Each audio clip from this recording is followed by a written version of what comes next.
દાખલા નંબર 8.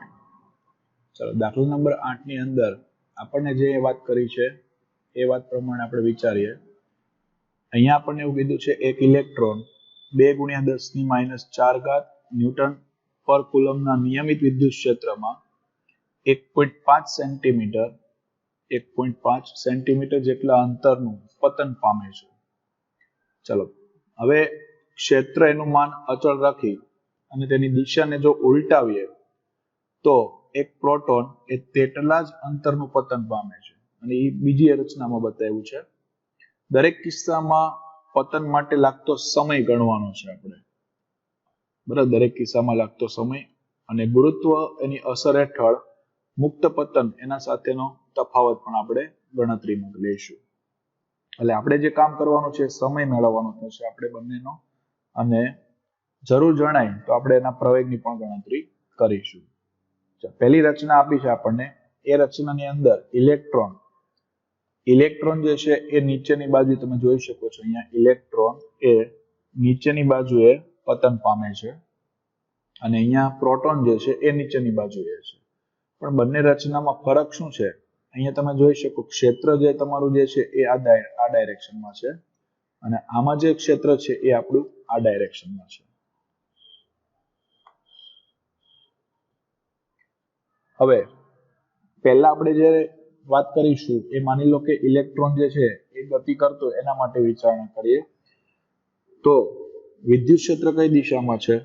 તો કે વિદ્યુત ક્ષેત્ર જે છે આપણું એ ઉધ્વ દિશામાં છે, બરાબર. પ્રથમ રચનાની અંદર વિદ્યુત ક્ષેત્ર ઉધ્વ દિશામાં છે અને ઇલેક્ટ્રોન જે ગતિ કરે છે એ ગતિ કઈ દિશામાં કરે છે? અધો દિશામાં છે. એટલે એના ઉપર જે બળ લાગશે, બરાબર, જે બળ લાગે છે એ બળ વિદ્યુત ક્ષેત્રના પ્રમાણે આપણે કાઉન્ટ કરીએ તો એ બળ અધો દિશામાં લાગવાનું. એટલે બળ અધો દિશામાં લાગશે. ચાલો, તો આપણે જે મેળવવું છે એ સમયની ગણતરી કરવી છે. તો સમયની ગણતરી કરવા માટે ગતિની વાત થઈ અહીંયા, તો આપણે અચળ પ્રવેગી ગતિના સમીકરણ પ્રમાણે આ સૂત્રનો ઉપયોગ કરવો પડશે, v0t + 1/at². પણ આપણને ખબર છે પ્રારંભિક વેગ એનો 0 હોય એટલે આને 0 લઈ લે, 1/at², અને આમાંથી હું t ને કરતા બનાવું તો t = 2 અહીંથી ઉપર આવશે એટલે 2 × d/a અને એનું વર્ગમૂળ થઈ જશે આ રીતે. તો આપણે જે ગણતરીમાં પહેલા જરૂર પડશે આપણને પ્રવેગની, અને અંતર આપણને ખ્યાલ છે, પ્રવેગ મળી જાય આપણને તો આપણે એની અંદર સૂત્રમાં એડ કરેલા આપણને સમય મળી જશે. તો પ્રવેગ મેળવવા માટે આપણી પાસે ન્યૂટનની ગતિનો બીજો નિયમ છે, F = ma. એટલે a = F/m થશે અને F = E × E લખી શકીએ. ચાલો, આ થઈ ગયું પ્રવેગ, બરાબર. આ પ્રવેગની ગણતરી થઈ ગઈ. હવે ઇલેક્ટ્રોન જે છે એના માટે જે સમય લાગશે એ સમય કેટલો? તો ઇલેક્ટ્રોન માટે લાગતો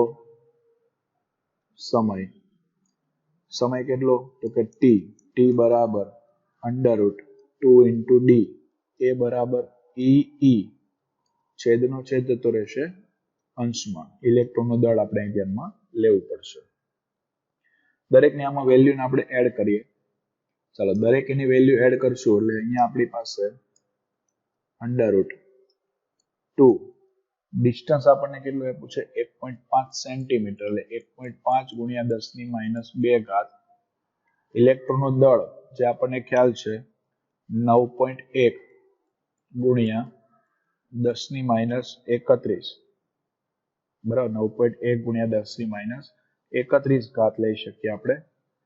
અને નીચે વીજભાર છે આપણી પાસે, તો વીજભાર લઈ શકીએ આપણે. ઇલેક્ટ્રોનનો વીજભાર 1.6 × 10⁻19. વિદ્યુત ક્ષેત્ર આપણને આપી દીધું છે અહીંયા 2 × 10⁻⁴. ચાલો, આટલાની જો આપણે ગણતરી કરીએ તો ગણતરી પ્રમાણે કેલ્ક્યુલેશન મારશું આપણે તો આપણને કેલ્ક્યુલેશન ઉપરનો જે ગણતરી છે એ મળે આપણી જે 27.3 ગુણ્યા 10 ની માઇનસ ઘાતને બધાને જોડે જ લઈ લઈએ છીએ 18 ઘાત અને છેદમાં આપણી પાસે 1.6 ગુણ્યા 2 એટલે 3.2 આનો વર્ગમૂળ કાઢીએ વર્ગમૂળ કાઢીશું આપણને એટલે આન્સર આવશે આપણી પાસે 2.92 ગુણ્યા 10 ની માઇનસ 9 ઘાત કારણ કે 18 છે એટલે આપણી પાસે આજે મળી ગયો આપણને સેકન્ડ આટલો સમય લાગશે ઇલેક્ટ્રોન એને ગતિ કરવા માટે એટલે આ પ્રથમ કિસ્સો આપણો ખાલી અહીંયા પૂરો થયો એટલે ઇલેક્ટ્રોન જે ગતિ કરવા માટે જે સમય લાગે છે એ આપણે કહી શકીએ 2.92 ગુણ્યા 10 ની માઇનસ 9 ઘાત એટલે કે નેનો સેકન્ડ જેટલો સમય લાગે છે ચાલો હવે બીજી રચનાને તમે જુઓ આ રચનાને તો આમની અંદર પ્રોટોન ગતિ કરે છે અને પ્રોટોન જે ગતિ કરે છે એ તમે જોઈ શકો ક્ષેત્રની દિશામાં જ ગતિ કરે છે એટલે ફરી પાછું એના ઉપર બળ લાગશે એ ક્ષેત્રની દિશામાં જ લાગવાનું છે અને ક્ષેત્ર પણ નીચેની તરફ છે તો એ પરિસ્થિતિમાં જો આપણે ગણતરી કાઉન્ટ કરીએ તો અહીંયા ઉપરના જેમ જ આપણે કાઉન્ટ થશે પ્રવેગ અને સમય ડાયરેક્ટ હું સમયની ગણતરી કરું છું પ્રોટોન માટે લાગતો સમય એને ડાયરેક્ટ લઈએ t બરાબર √2d mp છેદમાં e into t 2d mp છેદમાં e into t આ પ્રમાણે કાઉન્ટ કરીએ વેલ્યુ અહીંયા પુટ ડાઉન કરી દઉં જો વેલ્યુ મૂકીશું આપણી પાસે અંતર તો પહેલા જેટલું જ છે બરાબર અંતર કેટલું હતું આપણી પાસે એ લઈ લે 2 ગુણ્યા 1.5 સેન્ટીમીટર ને મીટરમાં ફેરવી દે પછી પ્રોટોનનું દળ 1.67 10 ની માઇનસ 27 ઘાત છેદમાં 1.6 10 ની માઇનસ 19 ઘાત વિદ્યુત ક્ષેત્ર આપણી પાસે 2 ગુણ્યા 10 ની 4 ઘાત ચાલો આ પ્રમાણે જો કેલ્ક્યુલેશન કરીએ આપણે તો એનો આપણને જે આન્સર મળે એ આન્સર ફાઇનલ આન્સર જ લખી દઉં છું અહીંયા ફાઇનલ આન્સર મળશે આપણને 1.26 ગુણ્યા 10 ની માઇનસ 7 ઘાત એટલે એપ્રોક્સિમેટલી થઈ ગયું આપણું 1.3 ગુણ્યા 10 ની માઇનસ 7 ઘાત જેટલો સેકન્ડ જેટલો સમય લાગી શકે છે હવે અહીંયા તમે જોઈ શકો છો પ્રોટોન માટે 1.3 અને 10 ની માઇનસ 7 છે અહીંયા 2.9 10 ની માઇનસ 9 ઘાત જેટલો સમય છે નેનો સેકન્ડમાં છે એટલે જેનું દળ વધારે હશે બરાબર સમજો કે ભાઈ કોનું દળ વધારે થાય તો કે ઇલેક્ટ્રોનનું દળ વધારે થાય કે પ્રોટોનનું દળ વધારે થાય તો આપણને અંદાજ હોય પ્રોટોનનું દળ વધારે થશે બરાબર અને ઇલેક્ટ્રોનનું દળ ઓછું છે તો પ્રોટોન જે છે એને સમય કેવો લાગશે થોડો વધારે લાગશે ઇલેક્ટ્રોનને ઓછો સમય લાગશે અને તમે ધારો તો ગણતરી આના ઉપરથી કરી શકો પ્રવેગની માનો કે તમારે પ્રોટોન એના પ્રવેગની ગણતરી કરવી છે તો સૂત્ર તો આપણી પાસે છે જ E into E upon m પણ અહીંયા તમે પ્રોટોન લેશો બરાબર પ્રોટોનની ગણતરી કરીએ આપણે તો એના ઉપરથી ખ્યાલ આવી જશે આપણને હવે વિદ્યુત ક્ષેત્ર વીજભાર જે છે એ તો ખ્યાલ છે આપણને 1.6 10 ની માઇનસ 19 ઘાત વિદ્યુત ક્ષેત્ર 2 ગુણ્યા 10 ની 4 ઘાત પ્રોટોનનું દળ 1.67 10 ની માઇનસ 27 ઘાત એટલે આના ઉપરથી કાઉન્ટ કરીએ તો આ આપણને મળે છે એ આવશે 1.9 ગુણ્યા 10 ની 12 ઘાત મીટર પર સેકન્ડ સ્ક્વેર અને પ્રોટોન જે છે બરાબર એનો પ્રવેગ આના ઉપરથી આપણને ખ્યાલ આવે પ્રોટોનનો જે પ્રવેગ છે એ પ્રવેગ એ ઇલેક્ટ્રોનના પ્રવેગ કરતા ઘણો બધો વધારે અથવા પ્રોટોનનો આના પર ગણતરી કરીએ તો આપણને ખ્યાલ આવે પ્રોટોનનો જે પ્રવેગ મળે છે એ પ્રવેગ એમ 10 ની 12 ઘાત એટલે ઘણો વધારે છે પણ ઇલેક્ટ્રોન જે છે એના માટે તમે વિચારવા જશો તો પ્રોટોન એના માટે પ્રવેગ ચલે છે 1/m એટલે આના ઉપરથી આપણે એમ લખી શકીએ જેનું દળ વધારે એનો પ્રવેગ ઓછો અને જેનું દળ ઓછું તેનો પ્રવેગ વધારે એટલે ઇલેક્ટ્રોનનો જે પ્રવેગ છે એ તો આના કરતા પણ વધારે થશે એટલે આપણને માંગેલો હતો સમય એની આપણે ગણતરી કરી દીધી અને કમ્પેરિઝન કર્યું એટલે આપણને ખ્યાલ આવ્યો કે ઇલેક્ટ્રોનનો જે પ્રવેગ છે એ વધારે હશે જ્યારે પ્રોટોનનો જે પ્રવેગ છે એ એના કરતા ઓછો હશે ચલો ત્યારબાદ આપણે વાત કરીશું દાખલા નંબર 9 ની. દાખલા નંબર 9 ની અંદર આપણને એવું કીધું છે અહીંયા 10⁻8 કુલમ અને -10⁻8 કુલમ મૂલ્યના બે બિંદુઓ વિદ્યુતભારો અનુક્રમે Q1 અને Q2 એકબીજાથી 0.1 મીટરના અંતરે મૂકેલા છે. આકૃતિમાં દર્શાવેલા બિંદુએ ત્રણ બિંદુ કીધા છે A, B અને C. ત્યાં વિદ્યુત ક્ષેત્ર આપણે મેળવવું છે. ત્રણ બિંદુઓ પર વિદ્યુત ક્ષેત્રની આપણે ગણતરી કરવી છે. તો વિદ્યુત ક્ષેત્ર મેળવવા માટે જો કે રચનામાં આપણને ખ્યાલ આવશે. અહીંયા આપણે કયા બિંદુ છે એ જાણી લઈએ. બિંદુ A, બિંદુ B અને બિંદુ C. આ ત્રણેય બિંદુઓ પર આપણે વિદ્યુત ક્ષેત્રની ગણતરી કરવી છે. દરેક માટે આપણને અંતર આપેલા છે. તો વિદ્યુત ક્ષેત્ર એનું સૂત્ર લઈએ તો કોના વડે? તો બે વીજભાર આપણને આપેલા છે. વીજભાર વડે આપણે ગણતરી કરીએ તો વીજભાર આપણને એક આપે છે 10⁻8 એ પ્લસ છે. આના વડે કાઉન્ટ કરું 10⁻8 કુલમ એના વડે બરાબર, એટલે કે ના લીધે બિંદુ A એના પર વિદ્યુત ક્ષેત્ર. ચાલો એના ઉપર વિદ્યુત ક્ષેત્રની આપણે ગણતરી કરીએ તો કેટલા અંતરે છે બરાબર, એ કેટલો અંતર? તો અહીંયા તમે જોઈ શકો આ વીજભાર આપણી પાસે અહીંયા હશે Q1 એનાથી A બિંદુ પર, એટલે આ થયું. તો વિદ્યુત ક્ષેત્રનું સૂત્ર આપણને ખબર છે E બરાબર KQ/R². આના પ્રમાણે આપણે કાઉન્ટ કરીએ તો K બરાબર 9 × 10⁹ પછી Q બરાબર વીજભાર આપણને આપી દીધો છે 10⁻8. ડિસ્ટન્સ આપેલું છે 0.05 એનો સ્ક્વેર કરી દઈએ.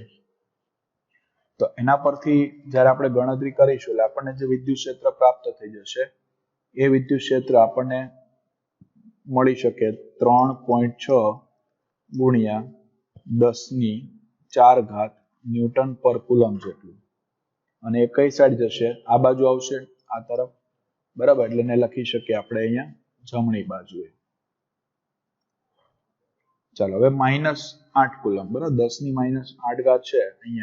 અહીંયા વીજભાર હશે 10⁻8. તો એના કારણે કેટલું વિદ્યુત ક્ષેત્ર આપણને પ્રાપ્ત થાય એ આપણે ગણતરી કરી દઈએ. તો આને આપી દઉં E2 કહી દઉં છું. અહીંયા જે મળ્યું છે એને આપણે E1 કહી દઈએ. ચાલો E2 બરાબર સૂત્ર એનું એ જ આવશે KQ/R². K બરાબર 9 × 10⁹ Q બરાબર 10⁻8 પણ માઇનસમાં આપેલું છે આપણને, એટલે અહીંયા આગળ માઇનસ લઈ શકીએ. અંતર તો એ જ થશે 0.05 એનો સ્ક્વેર. કેલ્ક્યુલેશન કરતા ફરી પાછો આપણને જે આન્સર મળશે એ આન્સર એ આપણો આવશે 3.6 × 10⁴ ન્યૂટન પર કુલમ. અને આ પણ કઈ બાજુએ આવશે? તો કે જમણી બાજુએ. કેમ જમણી બાજુએ? તો તમને આઈડિયા આવવો જોઈએ. અહીંયા જે વીજભાર છે પ્લસ હતો, પ્લસ વિદ્યુત ભારના કારણે આ દિશામાં જે બહાર તરફ, અહીંયા માઇનસ વીજભાર છે તો માઇનસ વીજભાર એની ક્ષેત્રરેખા અંદર તરફ જવાનો પ્રયત્ન કરે એટલે આ તરફ જાય, એટલે બંનેનું ડાયરેક્શન એક જ દિશામાં થશે, જમણી બાજુએ. હવે બંને એટલે કે બિંદુ A પાસે પરિણામી આપણે ક્ષેત્ર લઈએ બરાબર. બિંદુ A પાસે જો પરિણામી ક્ષેત્ર લેવા જાઉં તો પરિણામી ક્ષેત્ર મારું કેટલું થઈ જશે? તો બંનેનો મારે સરવાળો કરવો પડશે, E1 + E2. E1 + E2 કરીશ એટલે બંને આન્સર તો સેમ જ છે, અને બંને આન્સર સેમ છે એટલે 2 ટાઈમ્સ થઈ જશે. 2 × 3.6 × 10⁴, એટલે આન્સર થઈ ગયો મારો 7.2 × 10⁴ ન્યૂટન પર કુલમ, અને એ પણ જમણી બાજુએ. ચાલો હવે બીજું આપણે મેળવવાનું થશે એ બિંદુ B માટે છે. બિંદુ B માટે જો આપણે વિચારણા કરીએ તો સેમ જ ગણતરી પહેલાની જેમ જ. પહેલા આપણી પાસે જે Q1 વિદ્યુતભાર હતો બરાબર, Q1 એના કારણે બી બિંદુએ વિદ્યુત ક્ષેત્ર કેટલું વિદ્યુત ક્ષેત્ર થશે એ આપણે ગણી લઈએ. તો એને પહેલા નામ આપી દો E1 બરાબર સૂત્ર એનું એ જ થશે એટલે સૂત્ર લખતો નથી ડાયરેક્ટ લખી દો kq² એટલે k × 9 × 10⁹ વીજભાર છે આપણી પાસે 10⁻⁸. ડિસ્ટન્સ એ પણ તમે આકૃતિમાં જોશો તો એ ડિસ્ટન્સ પણ અહીંયા જોઈ શકીએ આપણે ફરી પાછો આકૃતિમાં જોઈએ તો અહીંયા જે આપણને આ ડિસ્ટન્સ દેખાય છે એ ડિસ્ટન્સ તમે જોઈ શકો છો 0.05. ચાલો એટલે એની ગણતરી પણ કરીએ તો એ ગણતરી પણ ઉપરના જેમ જ આવવાની છે. તમારો આન્સર એ પણ એ જ આવશે 3.6 10⁴ ન્યૂટન પર કુલમ. કઈ બાજુએ તો અહીંયા તમે જોઈ શકો ડાબી બાજુ જશે બરાબર. અહીંયા આના કારણે આના ઉપર છે એટલે એ કઈ તરફ આવશે આ બાજુએ બહારની બાજુએ અને આના કારણે જ્યારે આવશે ત્યારે એ અંદરની બાજુ એટલે જમણી બાજુએ જશે. તો એની પણ ગણતરી અહીં બાજુમાં કરી દઈએ. ચાલો Q2 ના કારણે Q2 એના કારણે કેટલું મળશે તો કે E2 બરાબર 9 × 10⁹ ગુણ્યા 10⁻⁸ છેદમાં ડિસ્ટન્સ ખાલી તમે જોઈ શકો ડિસ્ટન્સ અહીંયા જે થશે ને એ ડિસ્ટન્સ તમારે વિચારવાનું છે. આ ટોટલ ડિસ્ટન્સ કેટલું થશે 0.1 અને અહીંયાથી આ ડિસ્ટન્સ આવશે 0.05 છે એટલે ટોટલ ડિસ્ટન્સ થઈ જશે આપણું અહીંયા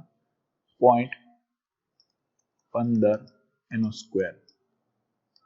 તો ઇક્વલ ટુ આપણો આન્સર અહીંયા આવશે 4 × 10⁻³ ન્યૂટન પર કુલમ. કઈ તરફ જમણી બાજુએ. આ કઈ તરફ હતું ડાબી બાજુએ. ચાલો હવે પરિણામી લઈએ તો પરિણામી બળ ઇઝ ઇક્વલ ટુ જમણી બાજુ અને ડાબી બાજુ એમ બંને બાજુએ બળ છે આપણી પાસે પણ કયું બળ વધારે છે ડાબી બાજુ એટલે E1 માંથી આપણે E2 ને બાદ કરીએ તો E1 માંથી E2 બાદ કરશો એટલે 3.6 10⁴ -4 × 10�3. અહીંયા તમારે 3 ઘાત કરવી પડશે બંને ઘાત સરખી થશે તો આપણી ગણતરી સરળ થઈ જશે. 3 ઘાત કરવા માટે તમારે શું કરવું પડશે યા તો અહીંયા 3 ઘાત કરી દો તો એ ગુણવું પડશે અહીંયા અને નહીતર પછી અહીંયા તમે પોઈન્ટ કરી દો બરાબર. બેમાંથી કોઈ એક રસ્તો કરી અને જ્યારે ગણતરી કરીએ તો ફાઇનલી આપણને આન્સર મળશે 3.2 × 10⁴ ન્યૂટન પર કુલમ અને પરિણામ કઈ તરફ જશે ડાબી બાજુ કારણ કે એની વેલ્યુ વધારે હતી. ચાલો બેની ગણતરી આપણે કરી દીધી છે. હવે ત્રીજું એટલે કે સી ઉપર જે બળ લાગે છે એ બળ થોડું વિચારીએ આપણે તો એમની અંદર તમે અહીંયા જોઈ શકશો એના કારણે જે બળ લાગશે બરાબર. આ પ્લસ વીજભાર હતો એટલે એ બહારની બાજુએ જશે પણ આ જે છે નેગેટિવ છે એટલે એની રચના જો બતાવું તો આ રીતની હશે. અહીંયા પ્લસ ચાર્જ છે અહીંયા માઇનસ ચાર્જ છે અહીંયા બિંદુ સી છે તો આના કારણે જે અહીંયા ક્ષેત્ર હશે એ આ ડાયરેક્શનમાં હશે અને આ માઇનસ વીજભાર છે એના કારણે તમારું ક્ષેત્ર આવશે એ આ ડાયરેક્શનમાં આવશે એટલે પરિણામ તમે લેવા જશો તો એ બંનેની વચ્ચે એટલે આપણને પરિણામ આ દિશામાં મળશે અને કેટલાનો એંગલ થાય અહીંયા તો આ બંને વચ્ચે જે એંગલ થશે 120 ડિગ્રીનો થઈ જશે કારણ કે આ 60 નો હશે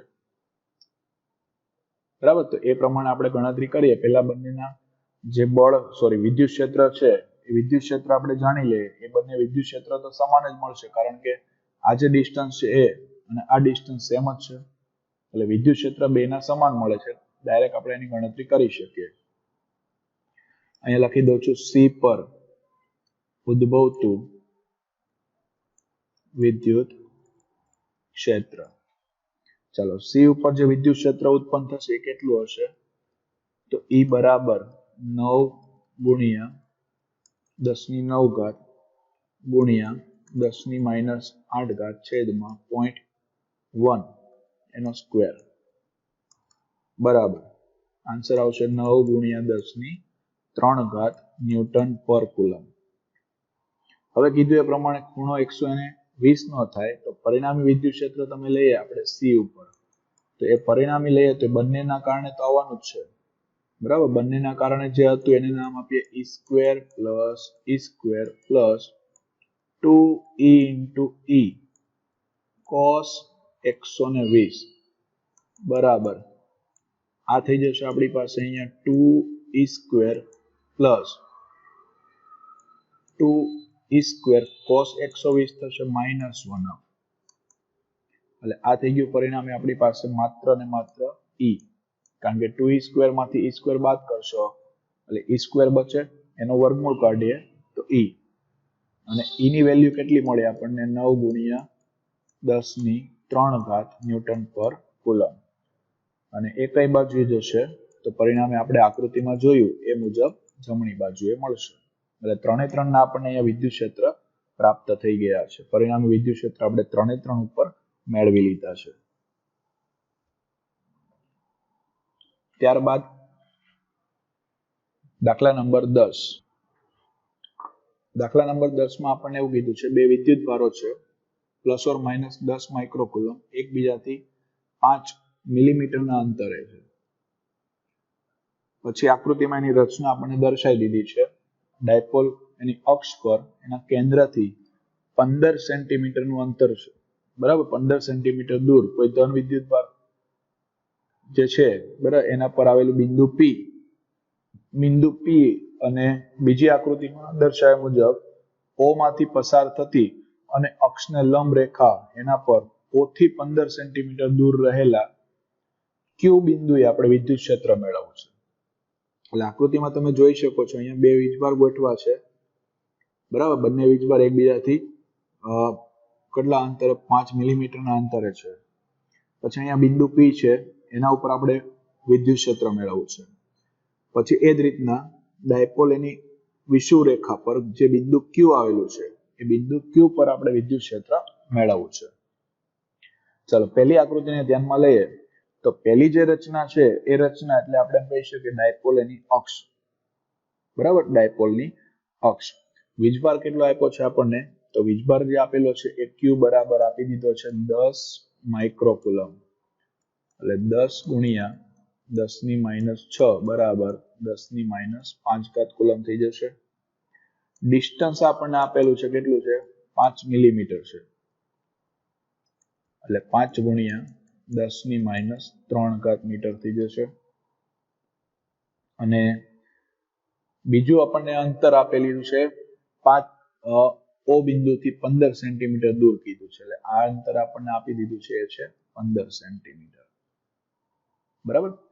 ચાલો પહેલા માટે આપણે પહેલી આકૃતિ માટે ગણતરી કરીએ તો પહેલી આકૃતિમાં તમે જોઈ શકો છો ડાયપોલ એની અક્ષ પર, ડાયપોલની અક્ષ પર વિદ્યુત ક્ષેત્ર. તો આપણને થિયરી ભણેલા એટલે આપણને સૂત્ર ખ્યાલ છે. ડાયપોલ એની અક્ષ પર જો વિદ્યુત ક્ષેત્ર મેળવવાનું હોય તો એનું સૂત્ર આવશે P બિંદુ એ છે એટલે EP is equal to 2kp upon r3, 2kp upon r3.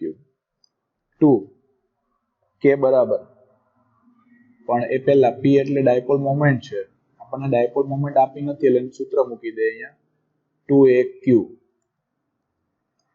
Distance આપેલું છે આપણને r3 પણ આપી દીધું છે, એટલે ઓકે. ચાલો 2 ગુણ્યા k 9 ગુણ્યા 10 ની 9 ઘાત 2a બરાબર 5 ગુણ્યા 10 ની -3 ઘાત. વીજભાર આપેલો છે આપણને એ 10 ની -5.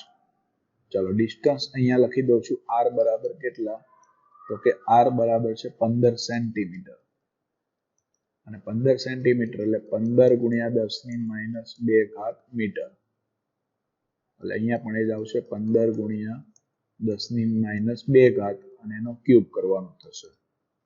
કેલ્ક્યુલેશન કરીએ તો એનો આન્સર આવશે તમારો 2.66 ગુણ્યા 10 ની 5 ઘાત ન્યૂટન પર કુલમ.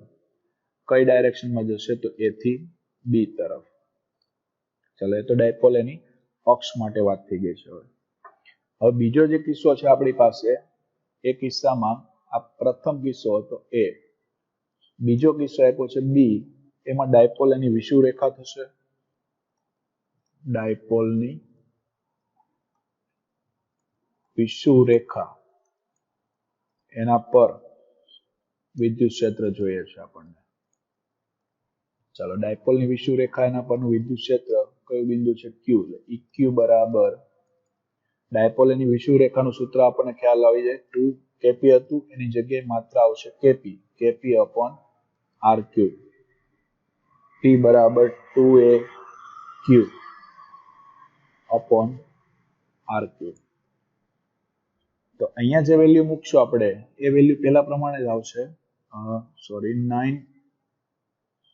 9 ગુણ્યા આપણે 10 ની 9 ઘાત લેવાની થશે, એટલે અહીંયા વેલ્યુ આપણે એડ કરશું 9 ગુણ્યા 10 ની 9 ઘાત 2a બરાબર 5 ગુણ્યા 10 ની -3, વીજભાર છે 10 ની -5, અંતર છે આપણી પાસે 15 ગુણ્યા 10 ની -2 એનો ક્યુબ. તો આજે આન્સર આવશે પહેલા કરતા, અહીંયા 2 છે, અહીંયા આપણે 2 નથી એટલે એના કરતા અડધો કાઉન્ટ કરી દે આપણે, તો એ થઈ જશે 1.33 ગુણ્યા 10 ની 5 ઘાત ન્યૂટન પર કુલમ. અને કઈ દિશામાં જશે તો પરિણામે તમે જોઈ શકો છો કે એક પ્લસ છે ને એક માઇનસ છે, બરાબર. હવે પ્લસ છે, ધારો કે અહીંયા પ્લસ લીધું છે આપણે, તો પ્લસના કારણે બહાર તરફ જાય, અને અહીંયા માઇનસ છે એટલે એના કારણે અંદરની તરફ નીચે તરફ આવશે, એટલે પરિણામે આ બાજુ આવશે. તો કઈ બી થી એ તરફની દિશા, એટલે અહીંયા દિશા બતાવીએ તો બી થી એ તરફ. એટલે સિમ્પલ છે, ખાલી એક વખત તમારે અક્ષ માટેનું સૂત્ર લેવાનું છે અને બીજી વખત તમારે વિષુવરેખા માટેનું સૂત્ર એને ધ્યાનમાં લઈ લેવાનું છે. ત્યારબાદ દાખલા નંબર 11 છે. ચલો અહીંયા આપણને એવું કીધું છે દાખલા નંબર 11 માં વિદ્યુત ક્ષેત્રના ઘટકો Ex બરાબર આપણને એક સૂત્ર આપી દીધું છે. Ex બરાબર alpha x raise to 1/2. Ey અને Ez એટલે કે y અને z દિશામાં કોઈ વિદ્યુત ક્ષેત્ર નથી, 0 આપ્યું છે. આલ્ફાની વેલ્યુ આપેલી છે આપણને, અને પહેલું એવું કીધું છે ઘનમાંથી ફ્લક્સ, અને બીજું ઘન એની અંદરના વિદ્યુતભાર એની આપણે ગણતરી કરવી છે. ચલો તો પહેલું આપણે જે વિચારવાનું થશે એ વિચારીએ આપણે. વિદ્યુત ક્ષેત્ર આપણને જે આપ્યું છે એ આ ડાયરેક્શનમાં છે, વિદ્યુત ક્ષેત્ર E x દિશામાં. તો સમઘન જે દર્શાવ્યો છે અહીંયા, એ સમઘનના કયા કયા ભાગમાંથી ફ્લક્સ પસાર થશે એ આપણે પરિસ્થિતિ વિચારી લઈએ પહેલા, બરાબર. તો પહેલી પરિસ્થિતિ એ આ બાજુની તમે વિચારણા કરો, આ બાજુનું જે પૃષ્ઠ છે એના માટે, આ બાજુના પૃષ્ઠ માટે વિદ્યુત ક્ષેત્ર અને પૃષ્ઠફળ એને દર્શાવતો સદિશ એક જ દિશામાં છે, એટલે બંને વચ્ચે ખૂણો 0 થશે. તો ફ્લક્સનું આપણને સૂત્ર ખબર છે, phi બરાબર Ea cos થીટા. આ પ્રમાણે આપણે કાઉન્ટ કરીએ તો cos 0 ની વેલ્યુ મળશે, એટલે અહીંયાથી ફ્લક્સ પસાર થશે. પછી સેમ રીતે આ બાજુ એની કરતા ઓપોઝિટ ડાયરેક્શનમાં જે છે એમાંથી પણ ફ્લક્સ પસાર થશે, પણ એની સિવાયના જે ભાગ છે તમે વિચારી શકો એ બધા માટે ખૂણો થઈ જશે 90 ડિગ્રી, બરાબર. થીટા ઇઝ ઇક્વલ ટુ 90 થાય તો એમાંથી કોઈ ફ્લક્સ પસાર થાય નહીં, કારણ કે આ સૂત્ર પ્રમાણે જો તમે ગણતરી કરશો તો એનો આન્સર આપણને 0 મળી જશે. તો હવે આપણે બે માટે વિચારવાનું થશે, એક સમઘન છે એની ડાબી બાજુ અને એક સમઘનની જમણી બાજુ. તો પહેલા આપણે ડાબી બાજુ એના માટે વિચારીએ. તો ડાબી બાજુ એના માટે કેટલા અંતરે છે, તો અહીંયા ડિસ્ટન્સ તમને આપેલું છે એ અંતર. સમઘન એની બાજુ છે એ પણ એ જેટલું જ અંતર ધરાવે છે, પણ એ જેટલા અંતરે આપણને સમઘન આપેલો છે. તો એના માટે વિદ્યુત ક્ષેત્રનું સૂત્ર આપણને રકમમાં આપ્યું છે Ex બરાબર આલ્ફા x રેઝ ટુ 1/2. હવે આ સૂત્ર પ્રમાણે જો આપણે કાઉન્ટ કરીએ તો અહીંયા આપણે આમ લખી શકીએ alpha a raise to 1/2 x ની જગ્યાએ, એટલે વિદ્યુત ક્ષેત્ર આપણને ખબર પડી ગઈ ડાબી બાજુ માટે. હવે ફ્લક્સનું સૂત્ર લઈ લો, ફ્લક્સ phi બરાબર E into a cos theta. વિદ્યુત ક્ષેત્ર કેટલું, તો કે આલ્ફા, બરાબર, આલ્ફા a રેઝ ટુ 1/2. પછી અહીંયા ક્ષેત્રફળ થશે a સ્ક્વેર, બરાબર. ક્ષેત્રફળ થઈ જશે કેટલો, a સ્ક્વેર. અને વિદ્યુત ક્ષેત્ર અને ક્ષેત્રફળ સદિશ, તમે જો વિદ્યુત ક્ષેત્ર જે છે એ આ ડાયરેક્શનમાં જશે, ક્ષેત્રફળનો સદિશ એના કરતા વિરુદ્ધ હશે, એટલે 180 નો ખૂણો થઈ જશે. તો 180 નો ખૂણો થાય તો એ પરિસ્થિતિ પ્રમાણે આપણે કાઉન્ટ કરીએ તો અહીંયા આપણી પાસે બચે કેટલા તો કે આલ્ફા a રેઝ ટુ અહીંયા થશે 1/2 પ્લસ 2 એટલે 5/2 એટલે આને આપી દે સમીકરણ 1 ફ્લક્સ ને કહી દો 5/1 અથવા લેફ્ટ સાઈડ લઈ લઉં તો FL. ચાલ હવે જમણી બાજુ એના માટે તમે જોશો તો વિદ્યુત ક્ષેત્ર E બરાબર alpha x raise to 1/2 x બરાબર અંતર થઈ જશે 2a રેઝ ટુ 1/2 2a કેટલા માટે અહીંયાથી આ ડિસ્ટન્સ a બરાબર અને પછી અહીંયાથી પણ આ ડિસ્ટન્સ ફરી પાછું a એટલે 2a. ચાલો ફ્લક્સ નું સૂત્ર રાઈટ હેન્ડ સાઈડ માટે E into a cos theta E બરાબર alpha 2a raise to 1/2 a બરાબર પાછું આવશે a સ્ક્વેર cos 0 એટલે આ થઈ જશે cos 0 1 cos 0 શા માટે હોય છે ખ્યાલ આવી જશે તમને આલ્ફા 2 રેઝ ટુ 1/2 બરાબર 2 રેઝ ટુ 1/2 એને અલગ પાડી દે 2 raise to 1/2 a raise to 1/2 અને a સ્ક્વેર એટલે ફરી પાછું થઈ જશે 5/2 cos 0 એટલે થઈ જશે 1 એટલે ફાઇનલી થઈ ગયું રાઈટ હેન્ડ સાઈડ માટે આપણી પાસે 5r is equal to alpha 2 raised to 1/2 a raised to 5/2 સમીકરણ નંબર 2. હવે તમે જોઈ શકો અહીંયા સોરી એક 5l લેફ્ટ હેન્ડ સાઈડ જે છે એમાં cos 180 છે એટલે અહીંયા આવશે માઈનસ.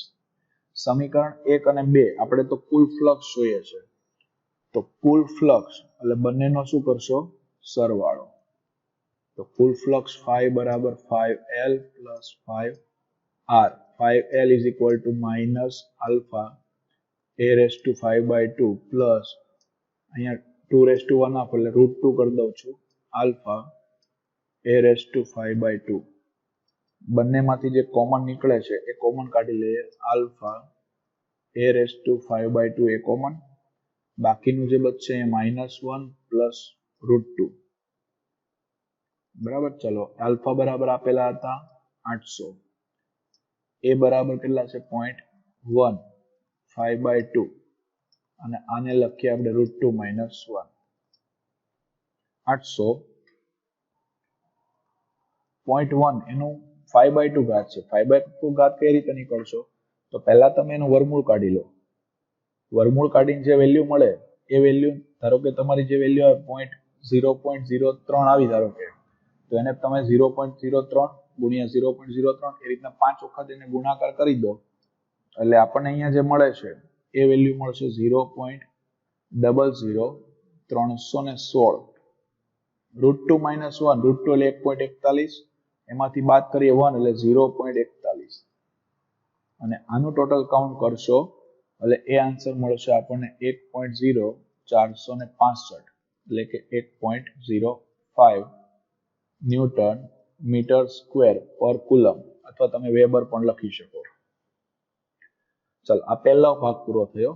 બીજા ભાગમાં કીધું છે આપણને વિદ્યુત ભારની ગણતરી કરો બરાબર વિદ્યુત ભાર એની આપણે ગણતરી કરવી છે તો વિદ્યુત ભાર માટે તો આપણને સૂત્ર ખ્યાલ છે ફ્લક્સનું સૂત્ર ફરી પાછું આપણે ફ્લક્સના સૂત્રનો અહીંયા ઉપયોગ કરીએ flux 5 is equal to q by epsilon 0 આપણે q જોઈએ છે એટલે 5 into epsilon 0 થાય flux 5 કેટલું આવ્યું આપણે 1.05 epsilon 0 8.85 10⁻12 ઘાત અને એનો ફાઇનલી આન્સર આવશે તમારી પાસે 9.3 ગુણ્યા 10⁻12 ઘાત કુલમ એટલે આટલો આપણને વિદ્યુત ભાર મળે છે અને અહીંયા જે મળે છે આપણને આ આપણું ફ્લક્સ 5 થઈ ગયું છે.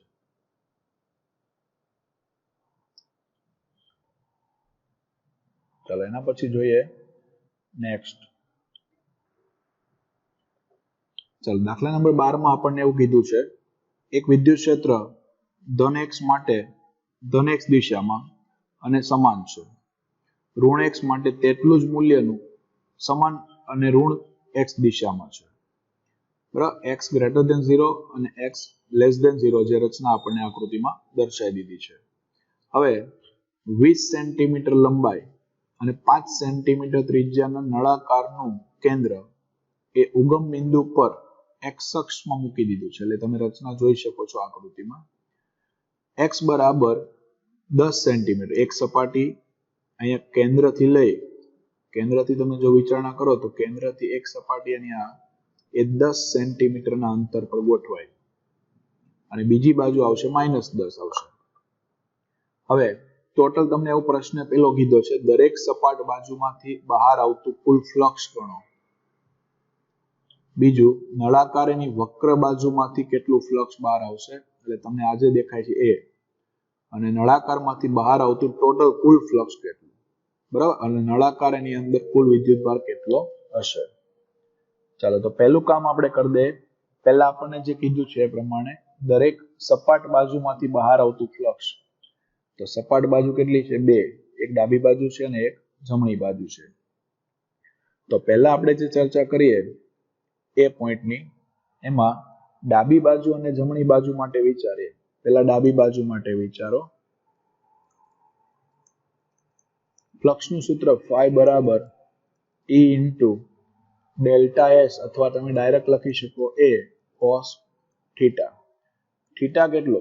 તો અહીં તમે જોઈ શકો, તમને વિદ્યુત ક્ષેત્ર એવું કીધું છે ધન x દિશામાં છે અને પૃષ્ઠ જે આપણું જાય છે, બરાબર, એ પૃષ્ઠ પ્રમાણે આપણે વિચારણા કરીએ તો એના કરતા વિરુદ્ધ દિશામાં જશે.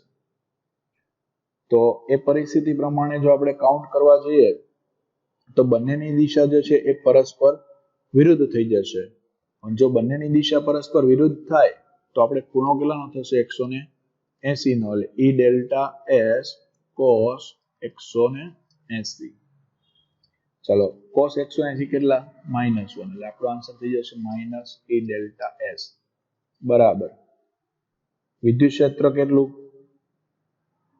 વિદ્યુત ક્ષેત્ર માટે પહેલા વિચારીએ. હવે અહીંયા જો દોસ્તો આપણને રકમમાં એવું કીધું છે વિદ્યુત ક્ષેત્ર માટે, પણ અહીંયા આપણને એક બાબત એવી કીધી છે કે ઋણ x દિશામાં, જો એક વિદ્યુત ક્ષેત્ર ધન x માટે ધન દિશામાં અને ઋણ x માટે ઋણ દિશામાં છે. એટલે અહીંયા આપણે એક ચેન્જ કરવો પડશે. અહીંયા આપણે જે 180 લીધા છે એના જગ્યાએ 0 લઈ શકીએ, કારણ કે બંનેનું ડાયરેક્શન અહીંયા સેમ જ થઈ જશે, બરાબર. તો cos 180 એટલે cos 0 લેશો એટલે આન્સર આવશે તમારો +1. એટલે અહીંયા પ્લસ લખી શકીએ. હવે વિદ્યુત ક્ષેત્ર આપણને જે આપેલું છે એ વિદ્યુત ક્ષેત્ર કેટલું આપેલું છે તો એ આપણે રકમ પરથી જોઈએ તો આપણને અહીંયા આપી દીધું છે ટોટલ વિદ્યુત ક્ષેત્ર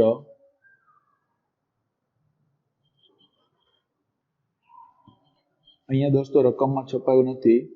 અહીંયા છે આપણી પાસે E બરાબર વિદ્યુત ક્ષેત્ર છે 200 I કેરેટ, બરાબર. તો એની ગણતરી કરી દે, અહીંયા મૂકી દે આપણે 200.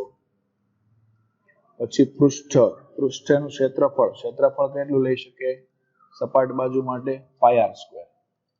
તો 200 ગુણ્યા πr², પાઈ બરાબર 3.14, r બરાબર કેટલા?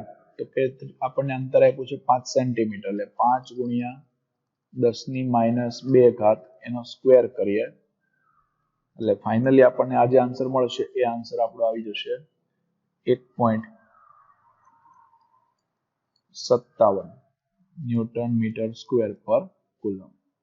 ચાલો, આ ડાબી બાજુનું થયું. હવે આવું જ કામ આપણે જમણી બાજુનું પણ ગણતરી કરી શકીએ, પણ તમે જોઈ શકો છો જમણી બાજુ માટે પણ ગણતરી તો સેમ જ આવવાની, કારણ કે થીટા બરાબર તો 0 જ થવાનું છે. તો ફ્લક્સ phi2 કહી દે અને phi1 આપી દઉં, ઇઝ ઇક્વલ ટુ એ પણ એટલું જ આવશે 1.57 ન્યૂટન મીટર સ્ક્વેર પર કુલમ. ચાલો, બંનેનું મળી ગયું છે. હવે બીજો પ્રશ્ન આપણને કીધો વક્ર સપાટીમાંથી. બી પોઈન્ટ છે આપણો વક્ર સપાટીમાંથી પસાર થતું ફ્લક્સ. ચાલો, વક્ર સપાટીમાંથી કેટલું ફ્લક્સ પસાર થશે? તો વક્ર સપાટી માટે આપણે પહેલા તો ખૂણો વિચારવો પડશે. તો અહીંયા તમે જોશો ખૂણો E અને કોની વચ્ચેનો? ડેલ્ટા S વચ્ચેનો. તમારું વિદ્યુત ક્ષેત્ર આ દિશામાં છે અને ખૂણો તમે જોઈ શકો છો અહીંયા બે વચ્ચે 90 ડિગ્રી થાય છે. એટલે E લંબ ડેલ્ટા S કહી શકીએ, એટલે કે થીટા બરાબર 90, તો ફ્લક્સ કેટલું થઈ જશે દોસ્તો 0. ત્રીજો પોઈન્ટ આપણને આપેલો છે પસાર થતું કુલ ફ્લક્સ, નળાકારમાંથી પસાર થતું કુલ ફ્લક્સ કેટલું, તો પહેલું હતું 1.57, બીજું પણ 1.57 અને ત્રીજું કેટલું 0, એટલે ટોટલ થઈ જશે આપણું 3.14 ન્યૂટન મીટર સ્ક્વેર પર કુલમ. અને ચોથું આપણને કીધું છે એની અંદર આપણને વિદ્યુત ભાર માંગેલો છે. તો આગળ આપણે દાખલામાં જોયું વિદ્યુત ભાર મેળવવા માટે ફ્લક્સના સૂત્ર પરથી phi બરાબર q by epsilon 0, તો q is equal to 5 into epsilon 0. phi આપણને કેટલા મળી ગયા છે 3.14, એપ્સિલોન 0 8.85 10⁻12, અને એ પ્રમાણે કાઉન્ટ કરીએ એ આન્સર આવશે આપણો 27.8 ગુણ્યા 10⁻12, એટલે કે 2.78 ગુણ્યા 10⁻11 કુલમ. આ આપણો ફાઇનલી આન્સર થઈ જશે. ચાલો નેક્સ્ટ દાખલા નંબર 13 છે આપણી પાસે. એમાં એવું કીધું છે પરમાણુ માટેના પ્રારંભિક મોડેલમાં Z એ વિદ્યુતભાર ધરાવતું ધન વિદ્યુતભારિત બિંદુવત ન્યુક્લિયસ તેની આસપાસ કેપિટલ R ત્રિજ્યા સુધી નિયમિત ઘનતા ધરાવતા ઋણ વિદ્યુતભાર એના વડે ઘેરાયેલું છે. સમગ્રપણે પરમાણુ તટસ્થ છે. તો આ મોડેલ એના માટે ન્યુક્લિયસથી R અંતરે વિદ્યુત ક્ષેત્ર કેટલું હશે? ચાલો એ આપણે કાઉન્ટ કરવું છે. તો એના માટે પહેલા આપણે વિચારી શકીએ, તો અહીંયા આપણે એક રચના બતાવીએ. માનો કે આ રીતના, અને એની ફરતી બાજુએ આપણને એવું કીધું છે, ફરતી બાજુએ હજુ આપણને કેપિટલ R ત્રિજ્યા માટે વાત કરી છે, એટલે બીજું એક લઈ લે અહીંયા આ રીતે. ચલો પહેલા આપણને જે અંદર આપ્યું છે એ ભાગ ન્યુક્લિયસ વાળો જે ભાગ છે એના માટે સ્મોલ r વિચારી શકીએ, અને આ કેપિટલ R વાળો ભાગ જે બહારની બાજુએ છે. બરાબર.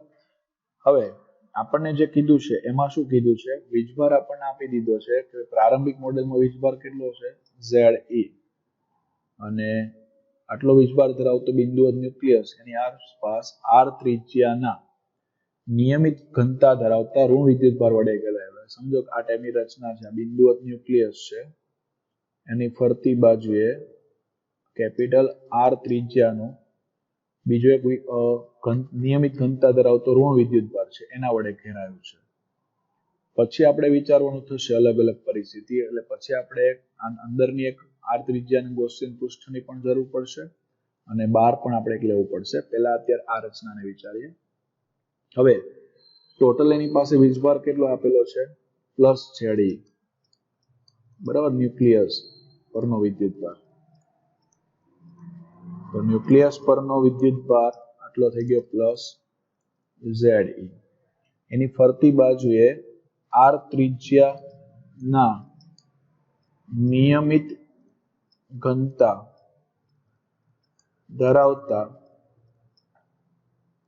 ભાગ પાસે એના પાસે ઋણ વિદ્યુતભાર કેટલો હોવો જોઈએ, તો કે -Ze જેટલો ઋણ વિદ્યુતભાર એની પાસે હોવો જોઈએ.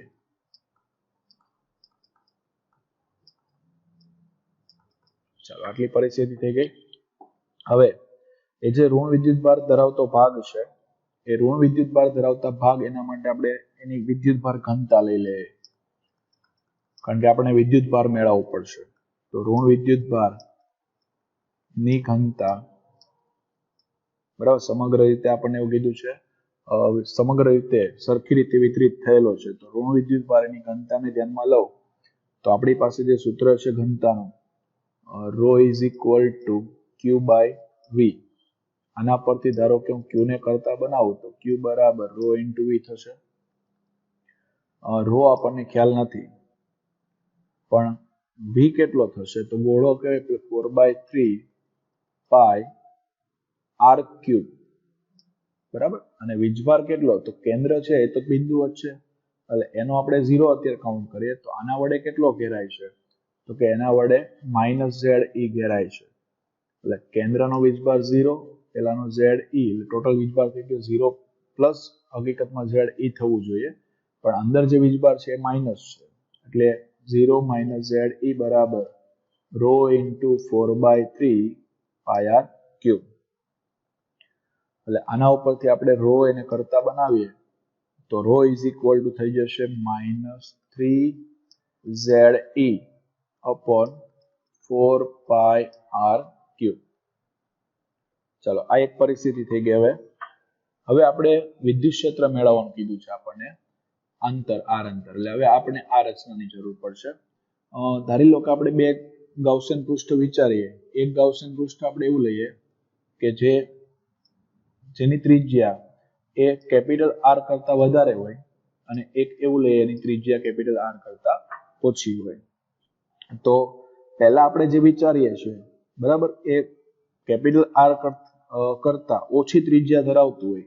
માની લો કે આપણે એના માટે ચર્ચા કરી દઈએ.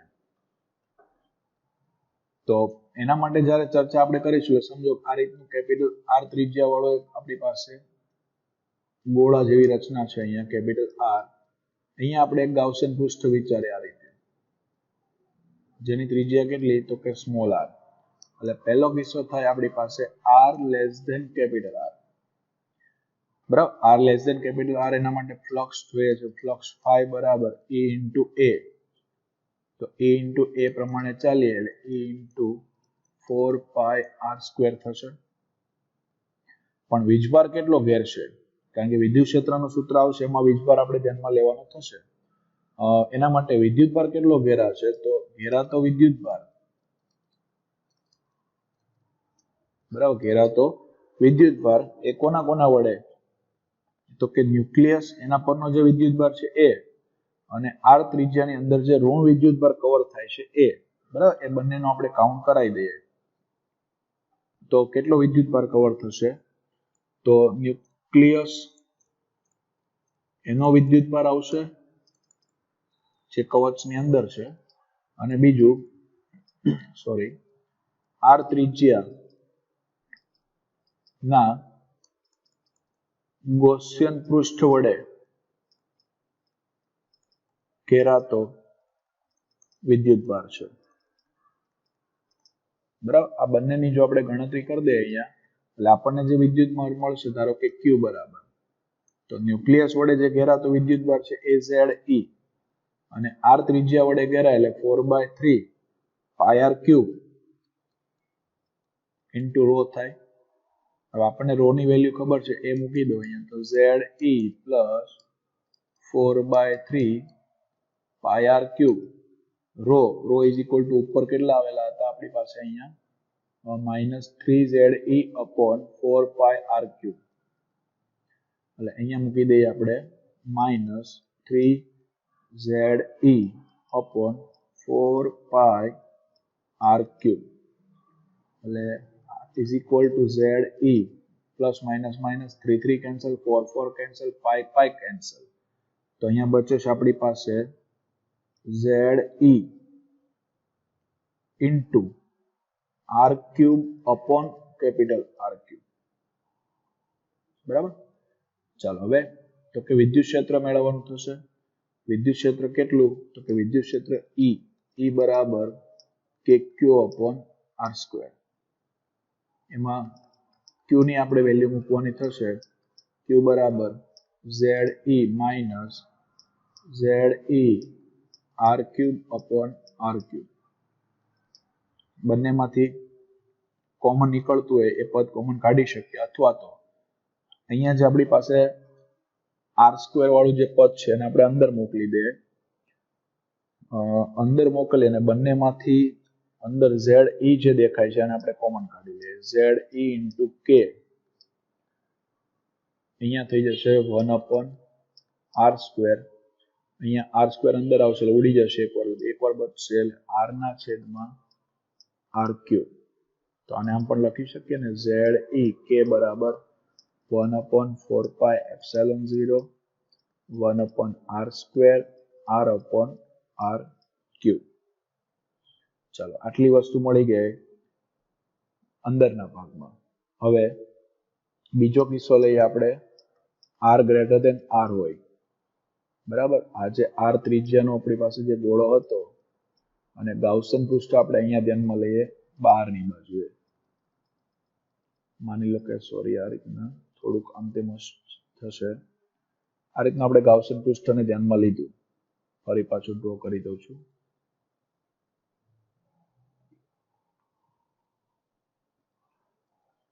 માનો કે આ રીતે આપણે એક ગાઉસન પૃષ્ઠ એને ધ્યાનમાં લઈએ જેની ત્રિજ્યા એ સ્મોલ r હોય.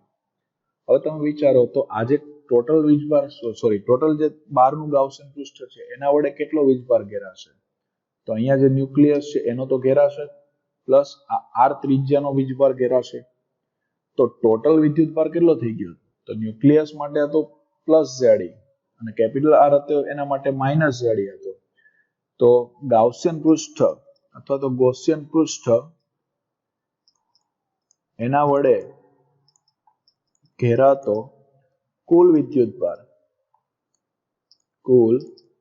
વિદ્યુતભાર કેટલો? તો કે ન્યુક્લિયસનો પ્લસ Ze પેલાનો minus Ze is equal to 0. ચલો 0 થઈ ગયો આ વિદ્યુતભાર. હવે ગૌસના નિયમ પ્રમાણે આપણે જોઈએ તો આપણને મેળવવું છે વિદ્યુત ક્ષેત્ર. વિદ્યુત ક્ષેત્ર મેળવવા માટે ફ્લક્સનું સૂત્ર phi બરાબર E into A, બરાબર, E into A. એ પ્રમાણે જોઈએ તો ફ્લક્સ phi બરાબર Q by epsilon 0 થાય. Q by epsilon 0 E into A. પણ Q બરાબર 0 એટલે ટોટલ પદ થઈ ગયું 0. E into A માટે E બરાબર પણ 0. કારણ કે વિદ્યુત ક્ષેત્ર એ ક્ષેત્રફળ તો 0 થવા નથી. તો બચે માત્ર કોણ? વિદ્યુત ક્ષેત્ર. એટલે વિદ્યુત ક્ષેત્ર કેટલું થઈ જશે? 0 થઈ જશે. એટલે બે પરિસ્થિતિ થઈ. અને હવે ત્રીજી પરિસ્થિતિ માટે ન્યુક્લિયસ થી આપણને r અંતર કીધું છે. તો તમે સપાટી માટે પણ વિચારજો. કદાચ આપણે સપાટી માટે પણ વિચારી શકીએ ત્રીજી પરિસ્થિતિ કે ભાઈ r બરાબર r થાય. તો r બરાબર r થાય તો એના માટે પણ સેમ જ વસ્તુ થશે. આના માટે પણ વિદ્યુતભાર કેટલો થશે? 0. માટે વિદ્યુત ક્ષેત્ર પણ 0 થઈ જશે.